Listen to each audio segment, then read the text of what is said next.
अस्सलाम वालेकुम friends. Last video में अपन बात करें अगर इंजीनियरिंग के बाद एमएस करना है तो कहाँ कर सकते हैं और क्या कर सकते हैं या फिर आगे और एजुकेशन ऑप्शंस क्या है। ये वीडियो में जो है सो अपन बात करेंगे ये वीडियो में जो है सो अपन बात करेंगे इंजीनियरिंग के बाद अगर जॉब करना है या बिजनेस करना है तो उसके क्या पॉसिबिलिटीज़ है और कैसा कर सकते हैं।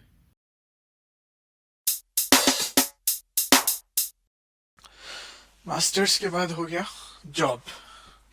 जॉब आप कहाँ कर सकते हैं? तीन चीज़ें हैं। इंडिया में कर सकते हैं आप जॉब, या फिर आप अब्रॉड कर सकते हैं, या फिर जॉब करने से पहले आप इंटर्नशिप कर सकते हैं। कहीं कभी तो बाज ऐसे रहते क्या बोलते, आप जॉब बोलो या इंटर्नशिप बोलो, आपको आपकी सैलरी बहुत कम रहती है, मगर आप वो कहीं को करते बोले तो एक्सपीरियंस गेन करने के वास्ते करते हैं। इसको एक्चुअल वर्ड इंटर्नशिप नहीं बोलना चाहिए, क्योंकि इंटर्नशिप मतलब आप जो पढ़ते पढ़ते सीखते हैं ना, वो रहता।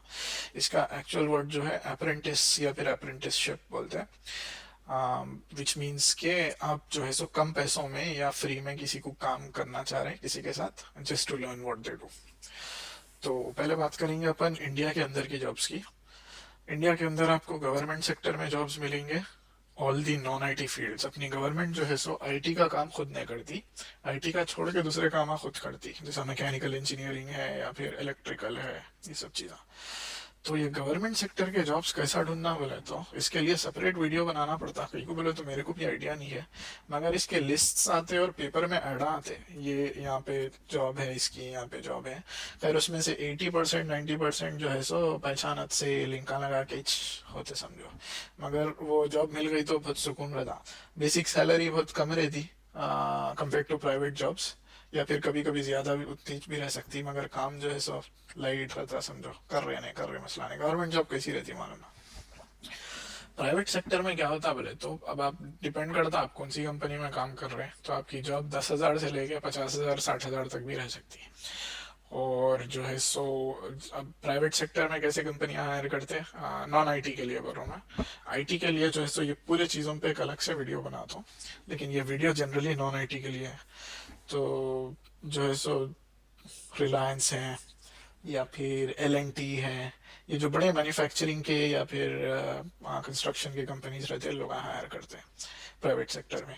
तो आपकी शुरू होती 20,000 25,000 30,000 से शुरू होकर आपकी 50-60 तक भी जा सकती। उस पर एमबीए करके प्रोजेक्ट मैनेजर ये वो बने तो 1 लाख के ऊपर भी उठाते बोल के सुना मैं। कितना सही है नहीं है ना मालूम। फिर रही तीसरी चीज जो है सर, टीचिंग या फिर रिसर्च है।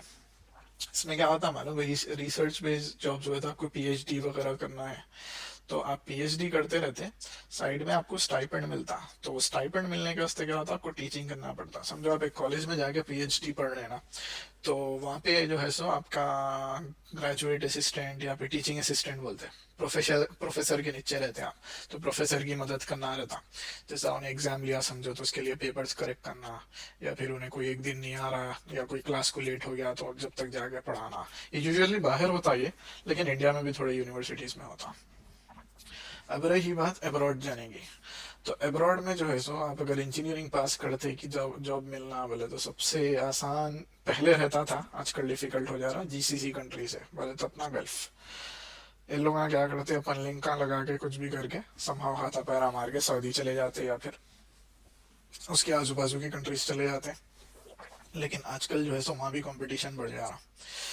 उसके अलावा आपको जो है सो डेवलप्ड कंट्रीज है, यूके यूएस ऑस्ट्रेलिया, यहाँ पे आपको जॉब ना आईटी में ही मिलती। आईटी के बाहर बहुत कम हायर करते लोग, नहीं बल्कि नहीं करते, मगर फ्रेशर्स को नहीं करते, एक्सपीरियंस को करते।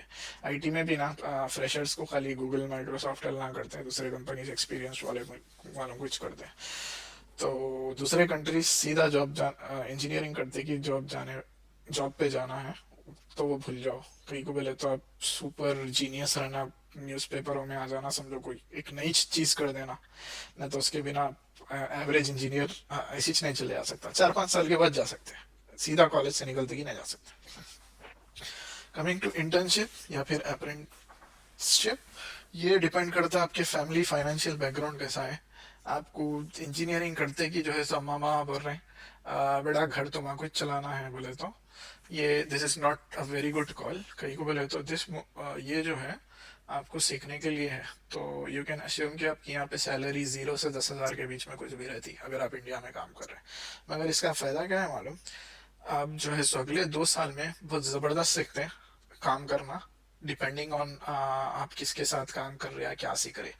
तो आप स्पेशलाइज्ड इंजीनियर हो जाते हैं, और 2 साल के बाद आपको सडन स्पाइक मिलती समझो सैलरी में, 10 हज़ार से 70 हज़ार 80 हज़ार हो जा रही। ये चीज़ अब्रॉड में भी कर सकते हैं आप, मगर अब्रॉड में यूजुअली इसमें प्रॉब्लम क्या होती है मालूम? वीज़ा नहीं मिलता ये चीज़ों का। तो अगर वीज़ा मिल भी गया ना, एक लिमिट रहती है आपकी सैलरी, ये लिमिट से ऊपर नहीं रह सकती बोल के। तो वो सैलरी कितनी रहती है, वहाँ को वहाँ खर्चा निकल गया उतनी ही रहती है। मगर वाइट कॉलर जॉब रहती, तो अगर अब्रॉड पे चांस मिल रहा तो ट्राई कर सकते, अच्छी बात है, नहीं बोल कर। जॉब के बाद हो गया अपना एंटरप्रेन्योरशिप। एंटरप्रेन्योर क्या है बोले तो दो चीज़ें कर सकते हैं, या तो आप बाहर का बिजनेस कर सकते हैं या फिर सेल्फ बिजनेस कर सकते हैं। ये दोनों भी चीज़ें जो है सो, ये एंटरप्रेन्योरशिप सीधा कॉलेज से निकलते ही जो है सो बहुत रिस्की चीज़ है। बेसिकली आप क्या बोल रहे हो बोले तो, घर में अम्मा बाबा को, मम्मी डैडी, मैं 1 साल तक 2 साल तक पैसे नहीं कमाता हूँ, और मेरे पास या आप लोगों के पास जितने भी पैसे हैं वो कहीं तो भी अपन रिस्क में डाल देंगे। आए तो पैसे डबल ट्रिपल चौबल हो जाते हैं, नहीं तो पूरे डूब जाते हैं। तो बा का बिजनेस है, उसमें कैपिटल होना आपको बिजनेस लगाने या जो भी है, तो ऑलरेडी सेटल बिजनेस है, आप जाके वहाँ काम कर ले रहे हो तो मसला नहीं है। नहीं तो आप डैडी से पैसे लेते, लेके जो है सो रिस्क उठा के कुछ तो भी बिजनेस लगाते। आपके पास एक्सपीरियंस तो कुछ भी नहीं रहता बिजनेस का, 4 साल से तो आप पढ़ रहे थे, कोई बिजनेस तो नहीं कर रहे थे। तो 50-50 रेशियो है एक्चुअली। जो है सो जो भी बिजनेस करते हैं, 9 आउट ऑफ 10 स्टार्टअप्स फेल। और एवरेज जो आदमी रहता जो स्टार्टअप से पैसे कमाता, उन्हें 3 स्टार्टअप्स, थर्ड स्टार्टअप में यूजुअली एवरेज ये है कि पहले आपके 2 बिजनेस फेल होते हैं, आप यूजुअली तीसरे में कमाते हैं। आप लकी रह सकते हैं, पहले वाला ही आपको जो है सो बिजनेस ज़बरदस्त चल जा भी सकता। मगर आपकी पढ़ाई में, आपके जॉब में और बिजनेस में सबसे बड़ा रिस्क बिजनेस करना है। आपके आपकी फाइनेंशियल कैपेसिटी है रिस्क लेने की, तो बेशक आप करो, अच्छी चीज़ है। मगर एक 10 में से 8 घर आने ये चीज़ अफोर्ड नहीं कर सकते। तो मेरी भी पर्सनल रिकमेंडेशन ये है कि नको करो, 2-3 साल जॉब करो, दुनिया में क्या चल रहा सीखो, आपको बहुत चीज़ों का एक्सपीरियंस होता। उसके बाद देख के और आपके खुद के पैसे जमा होते, जब जो है सो आप बिजनेस कर सकते हैं। तो ये थे वीडियोस जो है सो आप लोगों को एडवाइस देने के लिए। इंजीनियरिंग जिनकी ख़त्म हो गई, आगे आप लाइफ में क्या कर सकते हैं और क्या करियर चॉइसेस है। अगर आप लोगों को इससे डिटेल में कोई क्वेश्चंस चाहिए तो कमेंट करिए। इंशाल्लाह अगले 2 वीडियोस बहुत ज़्यादा यूज़फुल रहेंगे। If you subscribe you will get them to know. Next video में मैं बात करूँगा इंटरनेट की हेल्प कैसा लेना, आपको ये चीज़ें अचीव करने, यूनिवर्सिटी कैसा ढूंढना, स्कॉलरशिप कैसा देखना, और या फिर अगर आप जॉब करना चाह रहे हैं तो ऑनलाइन जॉब्स कैसा ढूंढना।